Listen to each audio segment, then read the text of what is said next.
बिहार के दंगल में आपका स्वागत है। मैं हूं मनोरंजन भारती।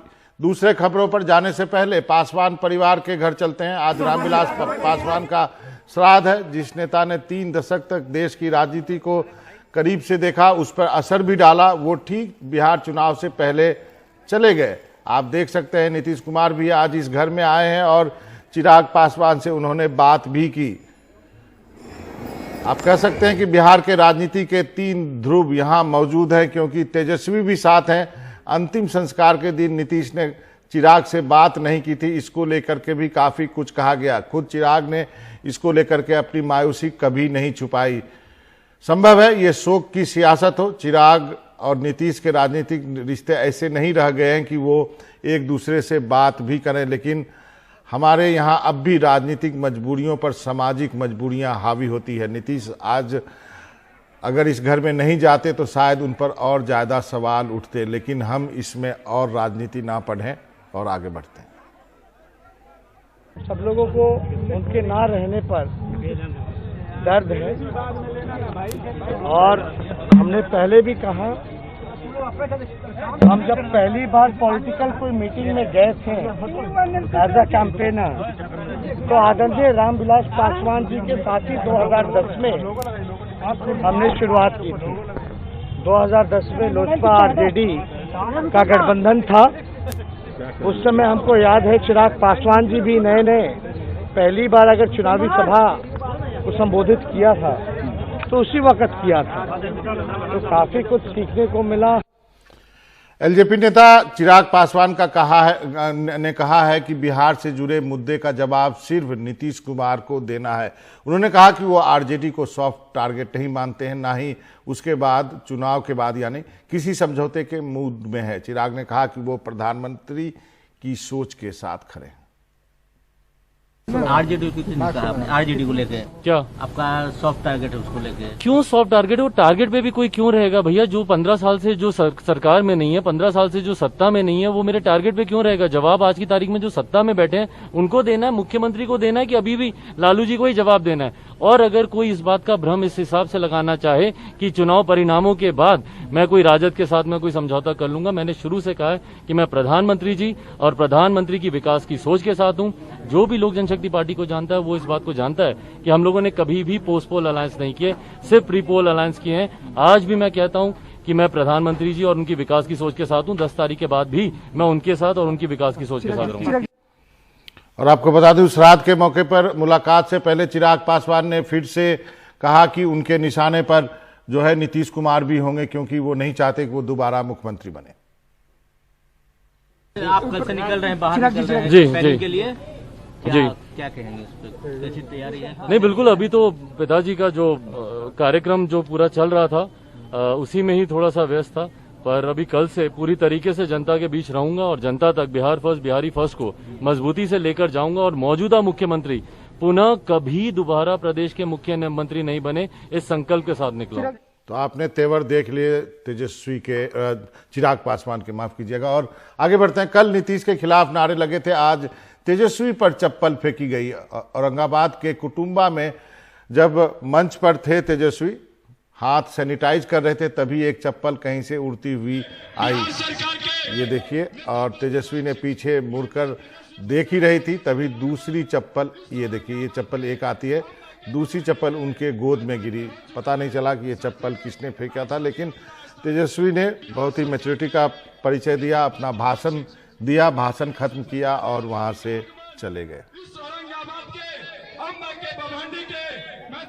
तो नेताओं को चुनाव के समय ऐसी चीजें देखने को मिलती है, लेकिन इसका मतलब ये नहीं है कि तेजस्वी यादव के रैलियों में भीड़ नहीं उमड़ रहा। भीड़ अच्छी खासी उमड़ रही है और इसीलिए वो काफी उत्साहित भी है। ये देख लीजिए, वो इसे बिहार में बदलाव की बयार के तौर पर पेश कर रहे हैं। कल तेजस्वी की गया की रैली में जबरदस्त भीड़ देखने को मिली और अभी जो प्रोग्राम आया है, कल वो करीब 10 या 12 रैलियां संबोधित कर रहे हैं, जो कि असंभव माना जाता है, लेकिन शायद लगता है कि भीड़ ने उन्हें एक ऑक्सीजन दे दिया। पिछली चुनाव में जब मैं लालू यादव को कवर कर रहा था तो लालू यादव यही कह रहे थे, विजयादशमी या नवमी का दिन था, मैंने कहा आज भी प्रचार करेंगे, उन्होंने बोला ये भीड़ जो है वही मेरा ऑक्सीजन है। और यही चीज अब जो है तेजस्वी के भीड़ को भी देख के लग रहा है। उन्होंने रैली के एक वीडियो के साथ ट्वीट भी किया है। तेजस्वी यादव ने अपने ट्वीट में लिखा है कि बोधगया में उमड़ा जन सैलाब, बिहार इस बार अच्छी शिक्षा, उत्कृष्ट स्वास्थ्य, प्रभावी विधि व्यवस्था, चहुमुखी विकास, महिला सशक्तिकरण, नौकरी और रोजगार के लिए मतदान करेगा। हार देखकर कुछ लोग अब मुद्दों को भटकाने का असफल प्रयास करेंगे, लेकिन युवाओं और महिलाओं को नौकरी और सुरक्षा चाहिए। तरफ की बात कर रहे हैं, एक कह रहे हैं कि हमसे पूछ रहे कि पैसा कहाँ है, एक तरफ कह रहे हैं वो रोजगार देंगे। पहले वही कंफ्यूज है ना, क्योंकि वो जान रहे हैं कि दिया जा सकता है, लेकिन उन्होंने 15 साल तक दिया नहीं। अब आप बताइए बिहार को विशेष राज्य का दर्जा क्यों नहीं मिल सकता? एक कारण बताइए, बिहार को विशेष पैकेज क्यों नहीं मिल सकता? जो तबाही हुई, नुकसान हुआ, उसकी भरपाई के लिए आपदा के घड़ी क्यों नहीं सहायता मिल सकता? कारण तो बताए ना। और जितने शुगर मिले थे, जितने पेपर मिल थे, जितने जूट मिल थे, ये बंद हो गए, ये खुले हुए थे ना। वैसे हमला करने में नीतीश भी पीछे नहीं है। 10 लाख लोगों को नौकरी देने के तेजस्वी यादव के वादे पर उन्होंने तीखी चुटकी ली है। कहा, इन लोगों को तेजस्वी पैसा ला करके कहां देंगे? नकली नोट छापेंगे या जेल से पैसा लाएंगे? इशारा लालू यादव की तरफ था। आजकल हम देखते हैं, कहता है इतना लोगों को नौकरी दे। अच्छा, ऐसा कहीं है कोई दुनिया में जी? आप उतने लोगों को नौकरी दोगे तो बाकियों को कहा नहीं दोगे? सबको दे दो। आप पैसा कहां से लाओगे? जिसके चलते अंदर गए उसी पैसा से होगा। उधर बीजेपी अध्यक्ष जेपी नड्डा ने बक्सर में रैली करके आरजेडी और कांग्रेस पे तीखा हमला बोला है। जेपी नड्डा ने आरजेडी और लालू पे तंज भी कसा। आजकल मैंने देखा आरजेडी का पोस्टर, उसमें सिर्फ तेजस्वी दिख रहे, लालू जी उसमें नहीं दिख रहे। अब क्यों नहीं दिख रहे भैया? जब तक रहेगा बिहार में आलू और तब तक रहेगा लालू। अब पोस्टर ही उनके बेटे साहब ने गायब कर दिया। क्यों गायब किया? इसलिए गायब किया कि बिहार की जनता जागरूक हो गई है, जानती है कि अब लूट राज नहीं चलेगा।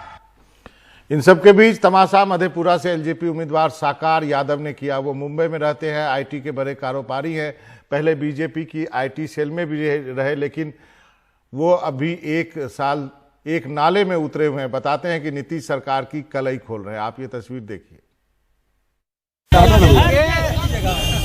मुख्यमंत्री निवास से 100 मीटर की दूरी में बच्चों को बीमार करने वाली आज तक दशकों से मधेपुरा में कोई काम नहीं हुआ है। यह मेरा उतरने का मकसद है कि आपको बताऊंगा कि मैं किस तरह काम करूंगा। यह चीज लोग देखना चाहिए लोगों को। उम्मीदवार नाले में है और तालियां भी बटोर रहे हैं, लेकिन सबको तालियां नसीब नहीं है। हाजीपुर में गृह राज्य मंत्री नित्यानंद राय की सभा में आरजेडी समर्थकों ने जमकर नारेबाजी की। इस दौरान नित्यानंद राय ने मंच पे मंत्र पढ़ना शुरू कर दिया। रक्षा की विनतीकर्ताओं का जाप करने लगे। ये घटना 2 दिन पहले हाजीपुर की एक चुनावी सभा में हुआ है। गृह राज्य मंत्री गिड़गिड़ाते हुए नजर आए। देखिए ये पूरा।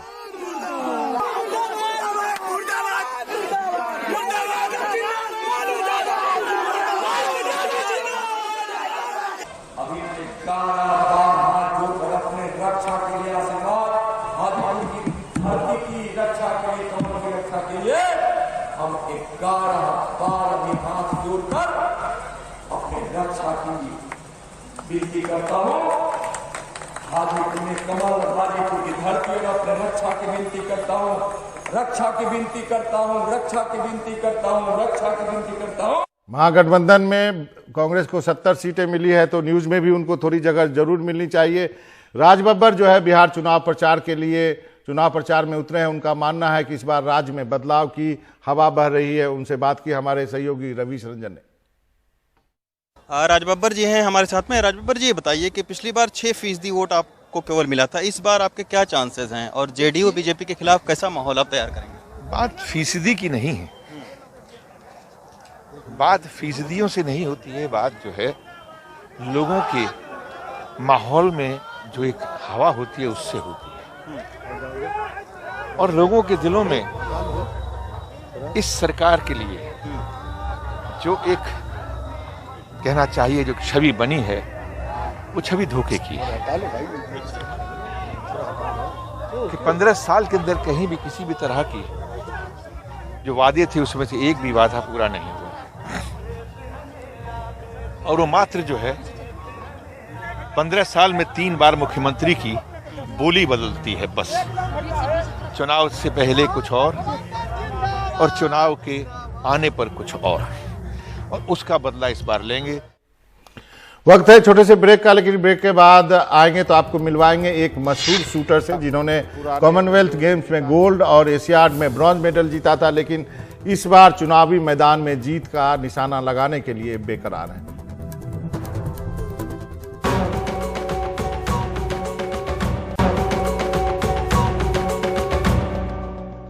श्रेयसी, आपका बहुत स्वागत है एनडीटीवी से जुड़ने के लिए। आपने चुनाव के इस वक्त भी समय निकाला। मेरा पहला सवाल यही है, आप एक शूटर हैं, कॉमनवेल्थ गेम में आपको गोल्ड मिला, एशियन गेम में आपको ब्रॉन्ज मिला।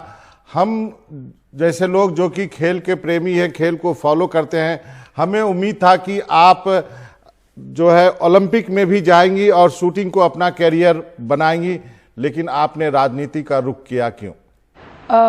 एक तो पहली वजह यह है कि टोक्यो ओलंपिक गेम्स 2021 में पोस्टपोन हो गए थे और उसके कोटा जीतने के, ट्रैप विमेन के कोटा जीतने के बहुत ही कम चांसेस थे, जो मेरी स्पर्धा है जिसमें हम भारत को रिप्रेजेंट करते हैं। दूसरा एक बड़ा कारण ये था कि लॉकडाउन के दौरान अन्य लोगों की तरह हम भी सोशल मीडिया पे बहुत एक्टिव हुए और इस बीच में हमें जो बिहार के युवा युविकाएं हमसे जुड़े, उनसे बात करने का मौका मिला और बातचीत करते करते बहुत से बच्चों ने अपनी दुख दुविधा जो थी, जो प्रॉब्लम्स थी, वो हमारे साथ शेयर की और उन सभी चीज़ों को जानने पहचानने के बाद हमें लगा कि शायद ये एक सही समय है कि युवा चेहरा और युवा के बीच में एक युवा चेहरा का आने का और उन लोगों की मदद करने के लिए।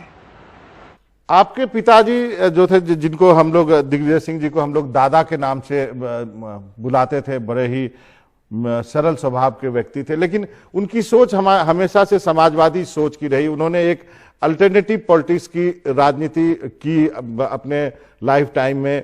क्या आप जेडीयू से भी चुनाव लड़ सकती थी, आप आरजेडी से भी चुनाव लड़ सकती थी, लेकिन बीजेपी ही क्यों? देखिए, समाजवादी सोच के लिए ऐसा नहीं है कि बीजेपी में अगर कोई समाजवादी सोच रखता है तो उसको बढ़ने का मौका नहीं मिलेगा, पहली बात। दूसरी बात यह है कि आप अगर जैसे हम आज पॉलिटिक्स में आए हैं तो हम किसी भी लीडर से, किसी भी सीनियर लीडर को अपना प्रेरणा स्रोत मान सकते हैं और बीजेपी से जुड़ने का एक मुख्य कारण था प्रधानमंत्री मोदी जी की जो सोच है। पहली ये कि एक नया new India is the young India और दूसरा कि आत्मनिर्भर भारत बनाना है। हमें एक self sustained, self dependent economy बनना पड़ेगा। आपको विरासत में मिली है राजनीति, और शूटिंग भी कहे तो एक तरह से विरासत में मिली, क्योंकि आपके पिताजी नेशनल राइफल एसोसिएशन के प्रेसिडेंट होते थे, तो दोनों जगह विरासत था। एक जगह स्पोर्ट्स में आपने अपना हुनर दिखाया, गोल्ड मेडल भी जीता, बाकी पदक भी जीते, लेकिन राजनीति में उस विरासत को आप आगे कैसे बढ़ाएंगी? कैसा रिस्पांस मिल रहा है आपको? नहीं, बहुत ही अच्छा रिस्पांस मिल रहा है। लोग काफ़ी प्रसन्न हैं कि हम इस चुनाव में उतरे हैं और पिता का नाम लेकर पिता का काम आगे बढ़ाना चाहते हैं। उन सबको यकीन है कि क्योंकि उनका डीएनए हम में है तो उन्हीं की तरह ईमानदारी से, सेवा भाव से काम करेंगे। तो हमें भी जान के बहुत खुशी होती है कि लोग आज भी पापा को इतना याद करते हैं और छोटा सा नाम हमारा भी है, खेल कूद के उसमें आते हैं, तो लोग को एक आशा हमसे है कि मतलब हमने हमेशा कहा है कि हमने अपने हार्डवर्क से जो भी शूटिंग में मेडल जीता है, पदक जीता है, वो अपने हार्डवर्क के वजह से जीता है, मेहनत के वजह से जीता है। तो उसी तरह का हार्डवर्क और मेहनत जो जमुई की जनता है, बिहार की जनता, वो देखना चाहती है हमें करते हुए पॉलिटिक्स में भी।